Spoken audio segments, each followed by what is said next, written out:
Thank you, Gilbert. Right, for the purposes of the tape recording, we're resuming the disciplinary hearing, the conduct hearing, into PC's Bailon and Police. The time by the clock on the wall is 2:03, which is what we'll use from here on in.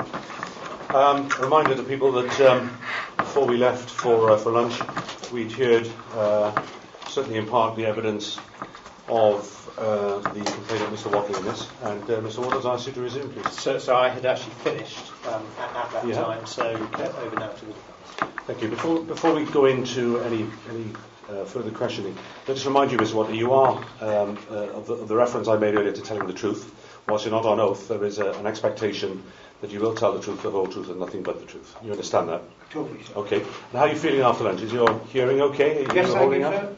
And your sandwiches were to your liking? Very nice, thank you. That's good. Excellent Okay, hospitality. good. Thank you. Thank you, sir. Thank you. Good afternoon, Mr. Whatley. Good afternoon. Good afternoon to you. I go first, then Mr. Rees, who's sitting closer to you, will ask a few questions, I think. Do you believe that these officers were trying to kill you, Mr. Whatley? Totally. Both the two officers here, Mr. Bailon and Mr. Cleese. What about the third officer who was present at the scene? No, he didn't have sufficient information. Officer Cleese and Baron did. Now, what about the positioning of the stinger? Do you regard that as part of the attempt to kill you? Of course not. No? That would be ludicrous, would it? Correct. So the stinger was placed by a conscientious officer who was simply doing what he was told.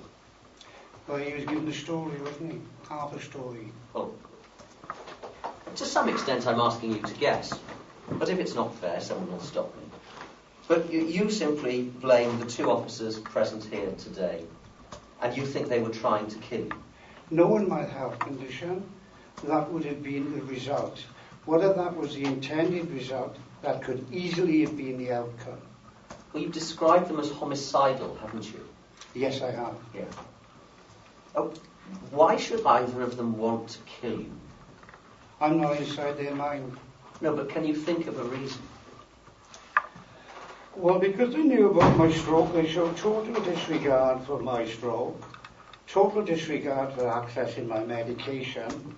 I think that's a reasonable assumption in my position after the treatment I received at the second stop, without warning. Yes, but you told us that's how they were trying to kill you. Well, why should they? By inducing a stroke. Yes, but why would they want to do that? Because they ignored what I told them, both of them, and they sort of proceeded with their activities. I understand that you're saying you think they were trying to kill you because they knew you were ill, Yeah. and they carried on behaving in a certain way. Yeah. It excited them, I think, is the word I'd use. So they were killing. They wanted to. They were up for the kill. They were screaming. It's all on video. They were screaming like banshees, the three of them. The three of them. What the sound on the video? You know, don't just accept my word for it. Well, the reason I ask, you see, is I'd already asked, was it simply these two, or was the third man involved? And you had said that the third man was not. Being as you raised the third man, sir, I would say that appears to be the officer that wanted to destroy the evidence. So yes, he was implicated, and that again is on video. I see. Now, so he wanted to destroy evidence, but the positioning of the stinger was nothing to do with an attempt to kill you. No. You have in front of you a big file. Mm-hmm. Would you look at page 704, please, if that file?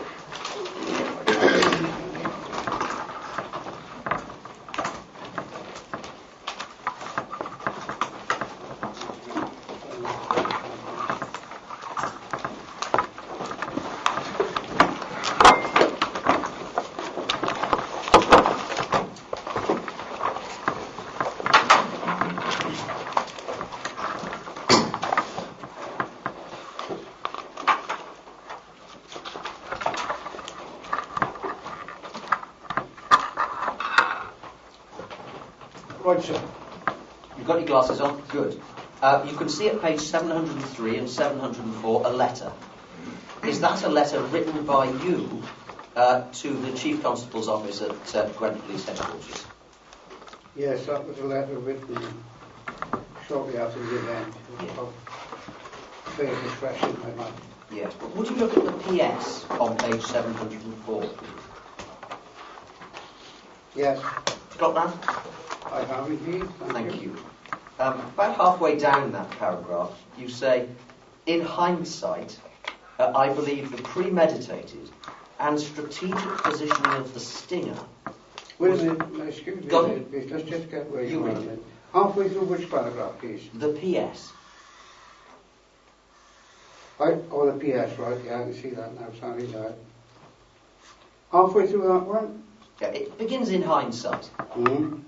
I believe the premeditated and strategic positioning of the stinger was carefully orchestrated within the topography to minimise public observation, to cover an unlawful killing attempt. Yes, that's what I believed at that time. So you believe that the stinger was deliberately placed by somebody who knew that you were to be killed at the scene? I believe the stinger was placed so strategically so they would be out of view of most people. And what's the it, Mr. Whatley? Pardon? What's the it that would be out of view? The stinger, of course. The stinger was placed strategically so it would be out of view. Well, the stinger has to be on view for you, so you stop, doesn't it? Well, not according to the statements. If you want to keep it short and sweet, or if you want me to expand. Well, you must answer as you see fit, and I don't want to be unfair to you. Thank you very much. But you said that the stinger was placed to cover an unlawful killing attempt. That's what I felt at that time. Yeah. Have you changed your mind? Regarding the position of the stinger, let me think about it. Let me reflect on that, Ned. I believe that we united the strategic position of the stinger. Well, fresh in my mind at the time, to give you my mindset, and I don't want to wander, but I had another extremely unpleasant incident with a former Gwent police officer. This was the 2003 incident. Correct.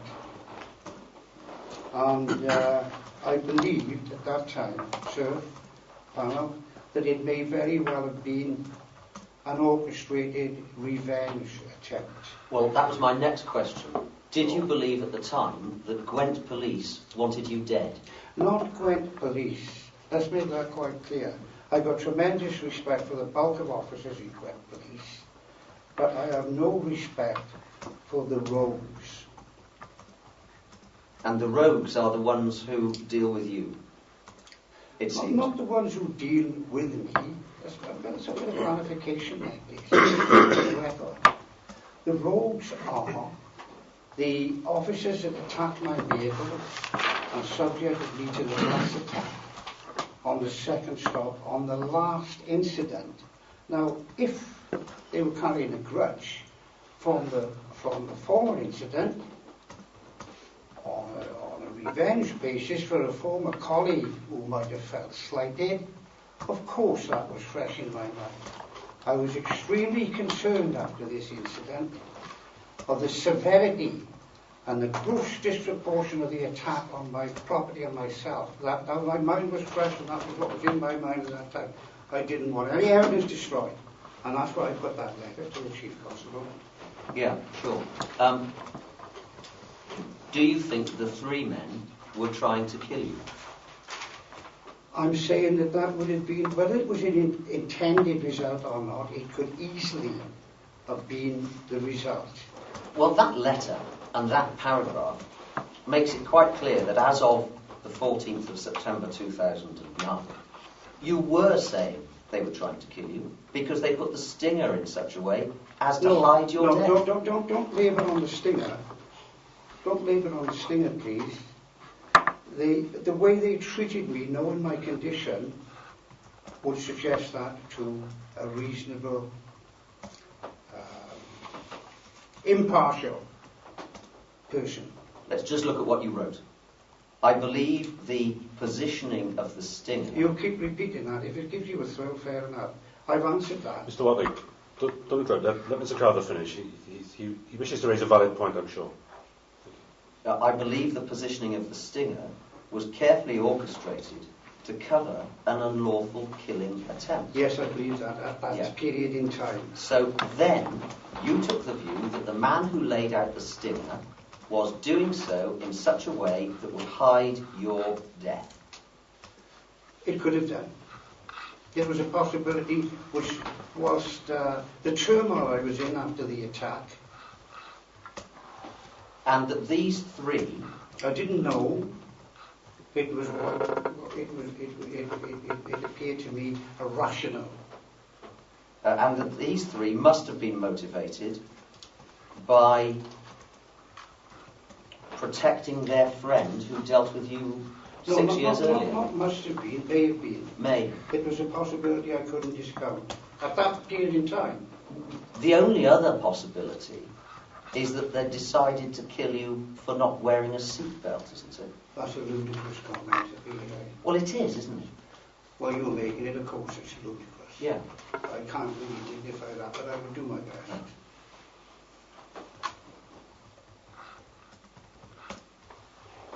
Your previous claim, in the end, was the value of a pullover, wasn't it? The 2003 claim. Yes, there was an assault took place, but it was covered up. Yeah. There was no... I didn't claim for the pullover, that's for the record, let's have that straight.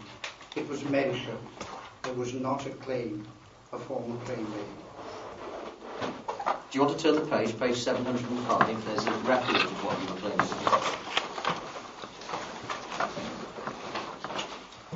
This is an internal Gwent record, it's not from your solicitors.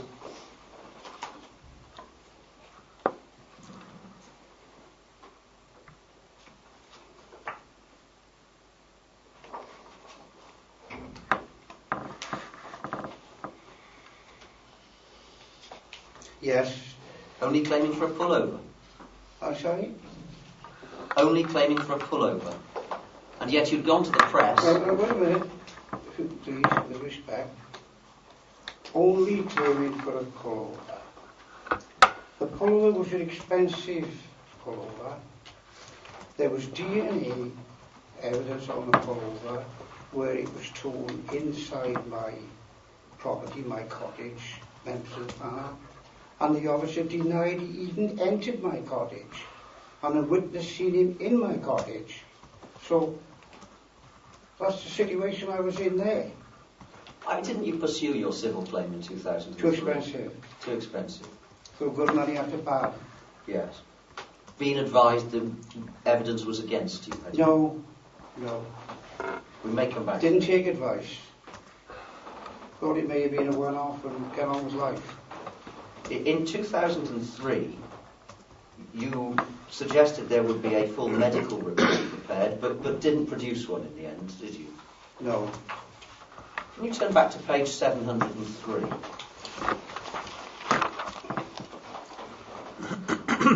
Would you like to read, please, the paragraph beginning regretfully? Page 703. Yes. I don't ask you to read it out loud, just so that you know what I'm going to ask you about. What do you want me to do? Just have a look at the paragraph that says Yes. regretfully, so you can remind yourself of what it says. Yes, thank you.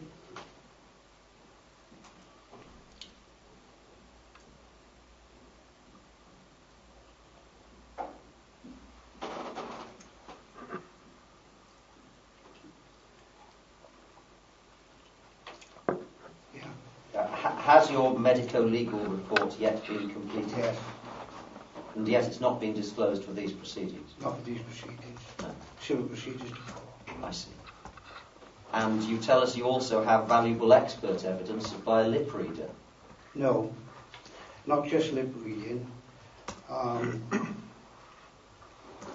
They specialise in guys leading world expert. In what? In phonetics. And what's his name? Voice vibrations like DNA, I don't remember the name. What's his name? My solicitor will refresh his name, she instructed him. Right. We may come back. Okay.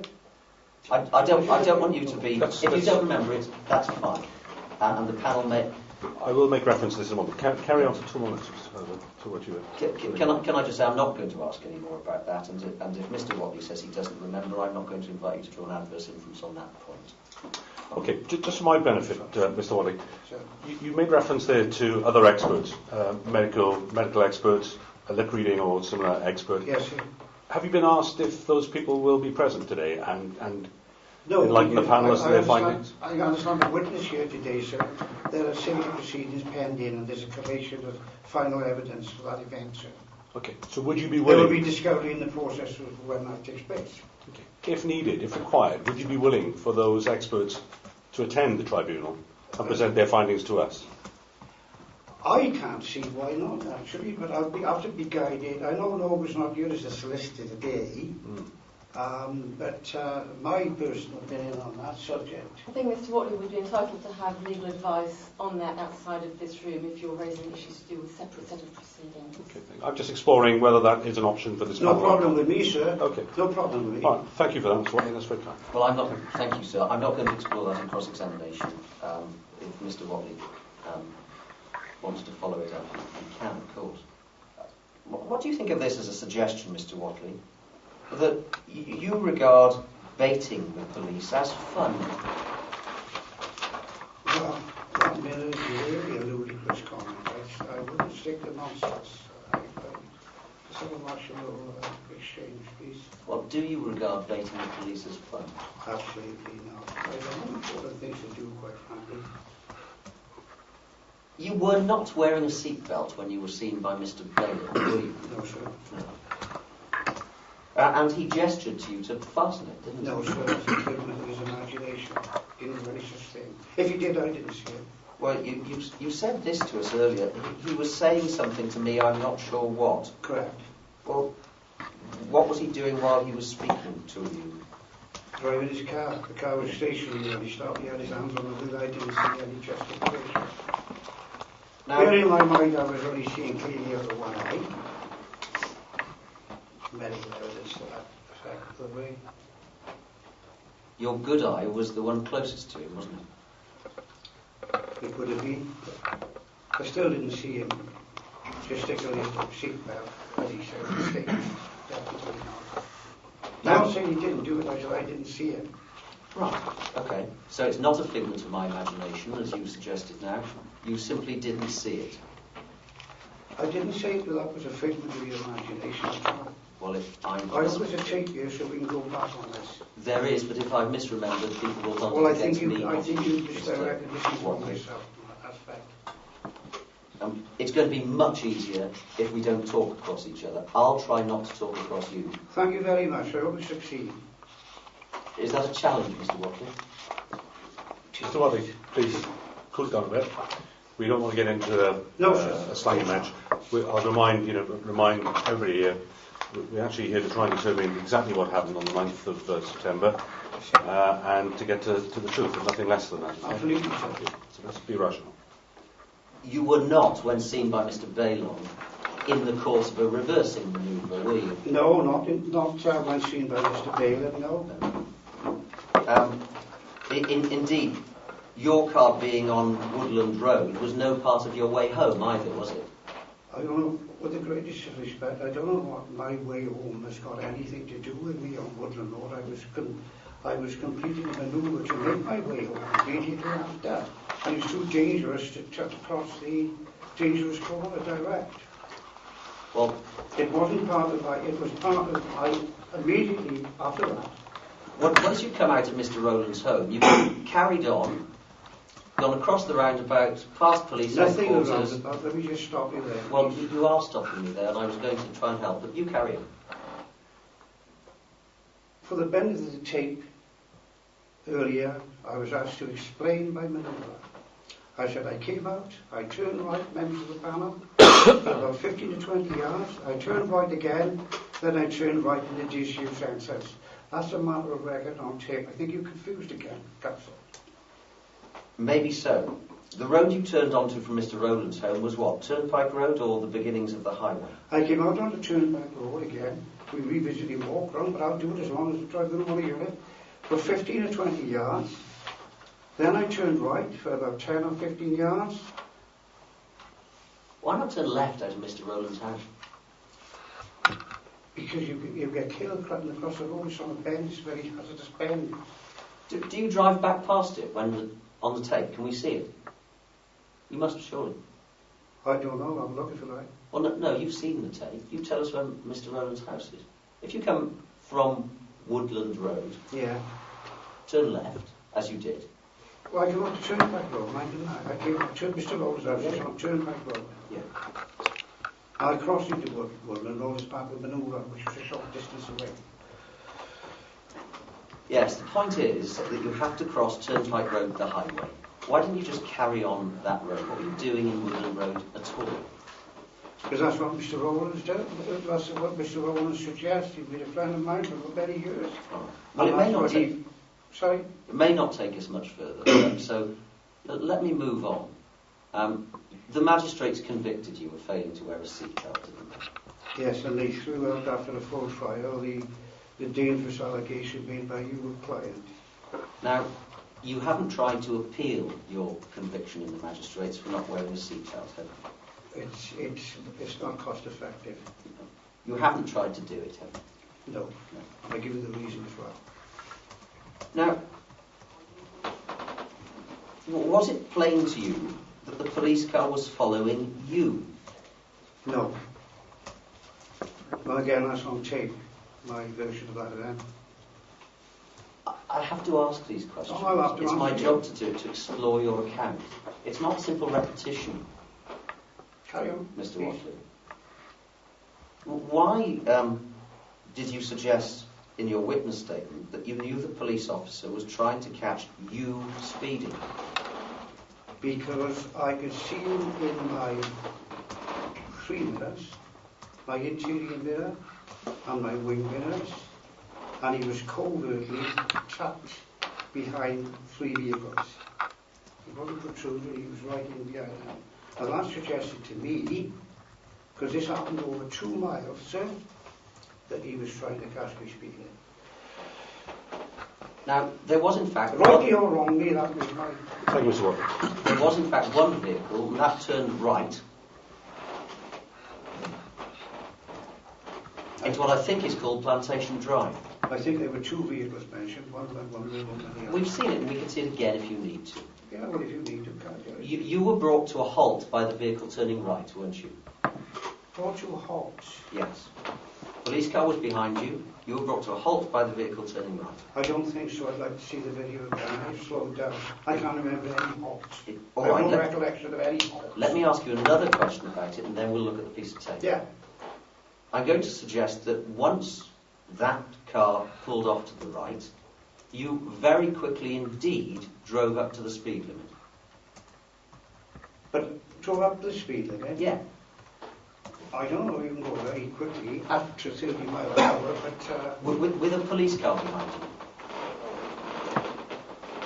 I failed. I'm not with you really. Do you understand what I mean if I say you floored it?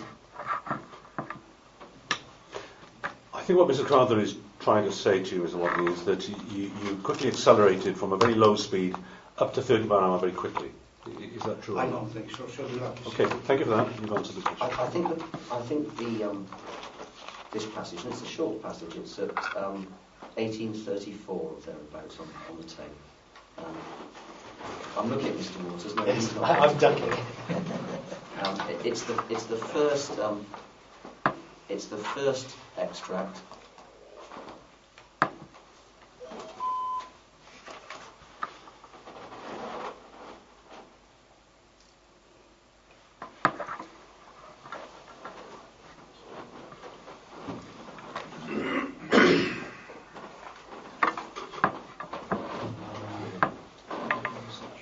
Sorry, 1834. 1834. If you move the cursor down to where it says Woodland Road, you'll be presented with a bar, and you can drag the progress bar along a bit.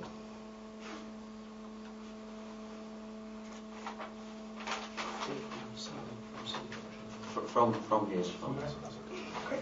Do you want to shout, Mr. Whatley, when you can see Mr. Rowland's house? I'm sorry. Move your hand from your mouth, please. I have difficulty. When the police car comes out here Right. Yeah. and moves on up the road, do you want to shout when we see Mr. Rowland's house? No, Mr. Rowlands, that's not. I can't. I don't recognise that as anywhere near Mr. Rowlands. Well, there's the petrol station. Whereby? Oh, that's right. Yes, but he's just before that. So I mean, he's on the opposite side of the road to that. left or right? Well, he's on the opposite side of the filling station. It would be on the left if you're going one way, the right if you're going the other way. Thank you very much. That's your Range Rover in front, isn't it? Can't see from here. Do you want to get closer? Yes, please. If you need to bring a chair I around, looks as though it might be be. careful, there's some wires if you are going to move. So be That's you, isn't it? That's my vehicle. Yeah. There you go. Well, 16 mile an hour, 1922. You'll have to do better than that, Council. I didn't quickly speed up to 30, All right. as the evidence clearly reveals. Well, I've asked you 2 questions about that. Could we pause it now, please, unless Mr. Whatley wants to raise anything else? In fact, you can switch off as far as I'm concerned, unless you would want to see. I think it'd be useful to pause it because there may be some further need to see the video in a moment. I'd asked you 2 questions about that. The first point was that you were in fact directly, or the police car was directly behind you. That's, where was that now then? Do you want to see it again? No, I'm asking you where it was. Well, you passed the petrol station, which is the junction with Woodland Road. Yeah. There was a car between you and the police car. Right. That car turned left into North Road. There was then nothing between you and the police car. The car in front of you turned right into what I think is called, in fact, Ashfield Drive, Ashford Close, and then you drove away.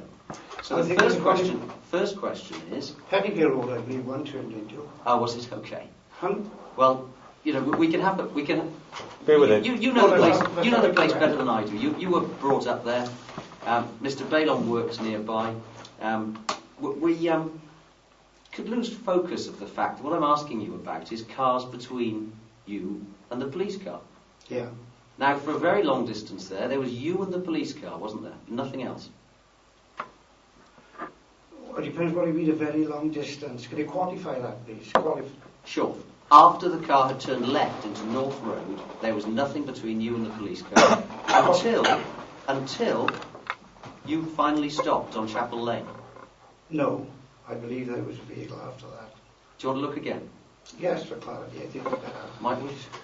We may, but where's all this going, Mr. Granther? Well, Because I think we've raised the point that Mr. Whatley has been convicted in Magistrates Court of not wearing a seatbelt. It's going to. I thought you were trying to stop me for speeding. It's going to the police car was hiding two behind. It suggests adverse motive on the part of Mr. Balon, hiding to trap him and the like. The reality is, if anything, it is the other way around. Okay. I'll defer to my panel colleagues' thoughts, but I'm not. Not troubled by that. I'm not troubled by that. Fine. Personally, I think you've made your point. Yeah, I'll move on. I note the point. I'm sure my panel members do. And I think it's probably to our advantage if we get on to the actual further interaction so that we can progress I forward. think the video speaks for itself, and we've seen it once. We have. We have. To some extent, it does. Of course, if I was going to put a version contrary to that which Mr. Whatley has said, I thought it best that I put things to him, but I understand what you're telling me. Thank you. Mr. Whatley, you did use words to the effect of, when I say to the effect of, you were trying to catch me for speeding, didn't you? Yes, I thought the officer was trying to. It was a legitimate anticipation on my part. You were angry about that, weren't you? No. You were angry and aggressive with him, in fact. No and no. Did you really use such courtly, polite language as, "I'll decline your invitation"? Totally. So that's a quote, is it? That's a quote. Right. When you stopped, was the car in park or neutral? Neutral, I think. I have no clear recollection, but the video evidence suggests. I'm not sure actually. Well, I think we can agree on this. The video evidence shows a brief flash of the reversing lights, but you probably didn't go into park because the reversing lights didn't come on again before the car moved forward. Well, I anticipated a short interview with PC Ballard. That didn't transpire. I wanted to get my medication, so I thought an exchange there would have been short and sweet, quite frankly. I knew the officer had a job to do. I fully respect that. I wasn't speeding. I had my seatbelt on, which he admits, which wasn't on the rear because I had completed the manoeuvre and reversing. And that's the situation, sir. In the light of the conclusion of the magistrate, he was right to stop you for no seatbelt, wasn't he? Yes. Yeah. But he should have listened with respect to the explanation that it was a manoeuvre. And really, the officer of his experience, 13 hours, should have known that if you conducted a manoeuvre, you do not have to wear a seatbelt during the whole of the manoeuvre. Whereas the officer in his statement said that if I had removed it to reverse, he would have taken a lenient view. He misdirected himself on the law. I know he's not a lawyer, but he's a traffic officer. But you've said he was right to stop you because the magistrates decided. Of course he was, well, you know. Well, they did, didn't they? Well, they did, yes, they did. During the stop, you held that car on the foot brake. Possibly. Well, you must have done. We can see the As I say, stop lights on. I have no clear recollection. Possibly whatever it suggests within reason. There's a time during which the foot brake is not on, and the car must then have been in neutral because it wasn't moving. There's also quite a time. Well, do you agree with that, first of all? Can you repeat it, please? Yeah. The car was held on the foot brake. It must have been in neutral at some stage because there was a matter of seconds when the foot brake was off and it was not moving. Yeah. It's an automatic. If you take your foot off the brake on an automatic, it'll creep forward. We all know that. Right, yeah. Yeah. However, before the officer got in the car or opened the door, As if to get in the car. you must have put it into drive, mustn't you? I don't think so. It was unintentional if it did. Well, you must have, because when he was leaning in, the car leapt forward. It didn't leap forward. It was just dramatic words. Shall we use It crept forward. It's on video. Shall we use the I word? rely on the video evidence. Shall we use the word moved? Yes, don't dramatise it, counsel. Shall we use the word moved? A more preferable choice of words. So the car must then have been in drive, mustn't it? I wouldn't say mustn't it. It could have been. I have no clear recollection of what the... Well, but what I have a clear recollection... Well, hold on. I'd like to make this point, if I may, with respect. I have a clear recollection of the time that I spent with that officer on either side of my vehicle. I could very well have put it into park or whatever during the lengthy exchange on both sides of my vehicle, which is a matter of record, the time frame. So it's 1 minute and 20 seconds. Already. Exactly, well, that's a long time. Before he got into the car, the brake lights go off, the car doesn't move. It's plainly in neutral then. You've agreed with me about that. Yeah. When he gets into the car moves forward. It's plainly not in neutral then. It moves forward slightly, yes, I accept that. And you'd agree it's plainly not in neutral then, wouldn't you? Well, I'll agree that the car moved forward and I'll rely on the video evidence. Just a creep. Yes. And it was a short distance. We don't have a video showing the position of your gear selector, though, do we? No. So perhaps you could help us with that. You put I've the got car no idea into now. drive, didn't you? No. I have no recollection absolutely of that.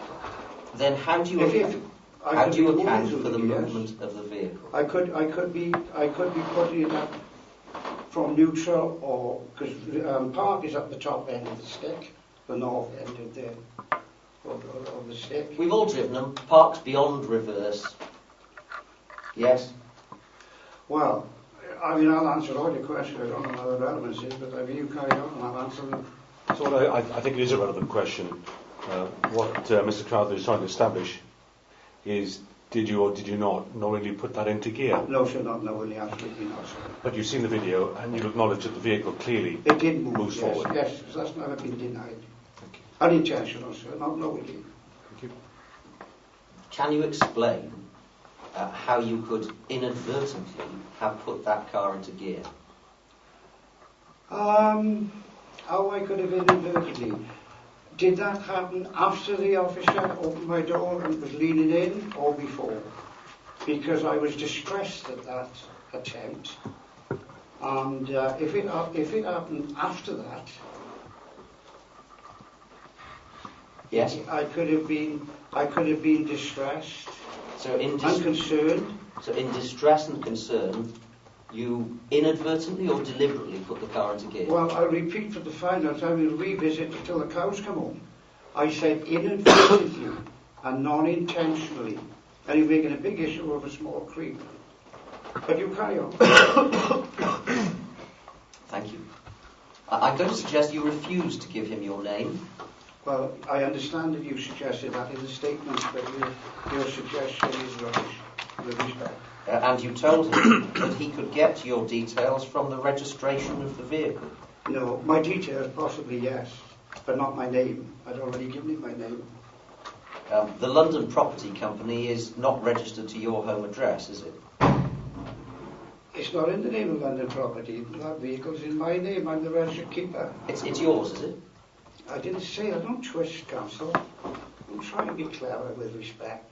I said that it's owned by London Property Corporation and I'm the registered keeper. And that's on the tapes we've got over the airways, the registered keeper as well. So, Now, it was plain when Mr. Bailon left the passenger door, left the passenger side of your car, that he was not finished with you, wasn't it?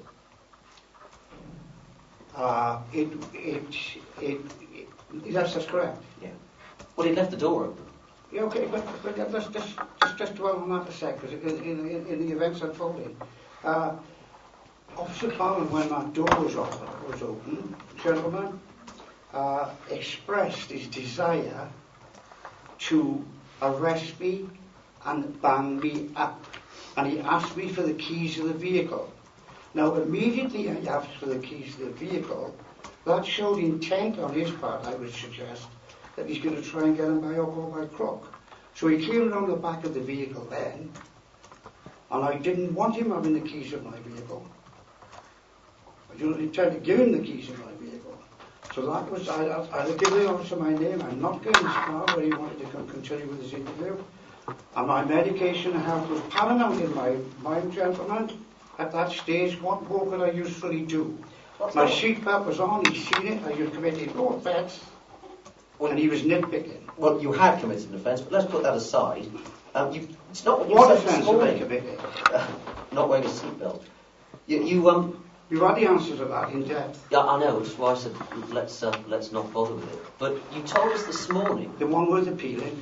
You told us this morning, Mr. Whatley, that you drove away not for medication, but because you didn't want him to arrest you. I didn't. I beg your pardon, I'll have to check the tape on that. Well, we've all got notes. That's mine. If I'm wrong, people will tell me. No, but what are you notes, dear? Mr. Whatley, Oh, sorry. please allow counsel to continue. The panel have got notes of these conversation. If we want something clarified, we will re-clarify it. Trust me. Thank you, sir. Thank you. And so, can I say this? I'm not treating this as I might in certain other cases where I have to traverse, contradict every little thing that's being said. You may not think so, I'm with it. but I'm trying to adopt a broad Yes. brush approach. When you were in the magistrate's court, for example, what you said to them, and just let me turn this up so I've got the detail. Can I refer to my notes as well? Or? Yes, you may, Mr. Whatley. Sir? Yes, you Thank may. Sir. Or to the magistrate's notes, I should say. Please. Do you have the court clerk's notes? Do I have? Do you have the court clerk's notes? Yes. Well, that would be very helpful. We've not got that. We've only got the notes of them. Are you I've got prepared to two show? copies. Are you prepared to show those to us, Mr. Watley? Of course. Nobel, could you? Could nobody pass to the... Well, I'd rather Sergeant Barry do that. At the moment, say your friend is there, Anyone? more concerned with your welfare rather than legal issues. That's our job, is to make sure that Thank you, sir. you're given That's access to my fairness. So if copies are needed, we can get Do you want these as well? I just think it might. Something to that. I should say something. That's the magistrate's law. Part of the magistrate's kitchen. Mr. Whatley, you've dropped. The magistrate's laptop. Pick up Mr. Whatley's glasses. Mr. Whatley, don't move your foot. Your glasses on the floor. There you go. So that's the spare. I think you wanted me to do the spare, so I think Mr. Whatley, can I just say why I'm interested in this? You are legally entitled to those notes in the magistrate's court. None of us can have asked for them. Mr. Pigeon, a representative of the Professional Standards Department, when he took notes in the magistrates for these hearings, he's not a professional note taker, but a magistrate's court clerk is. So if you agree, it might help us all just to have a look at those. Of but course, it's up to you. I produced a copy to the chair. Right. If I'm to make an assessment as to whether these are going to be admissible, I need time to read these and see the relevance of it. So I'm looking at for my legal advisor here. Well, the first thing is that, Ms. Offer, I think you have indicated that you are here from Batten Murphy Solicitors and presumably you represent Mr. Whatley in a pending civil action against the police. Is that right? Have you had a chance to speak with your client, the claimant in those proceedings, which are yet to come, as to whether he accepts and understands the disclosure of these documents in these proceedings? No. Have you had a chance to give me any advice on that at all? No. Do you wish this panel to adjourn briefly so that you can give legal advice to your client as to whether or not he should disclose these documents now? Yes, I have all. So that probably should be the first cause of action, or certainly it's a cause of action. Yeah.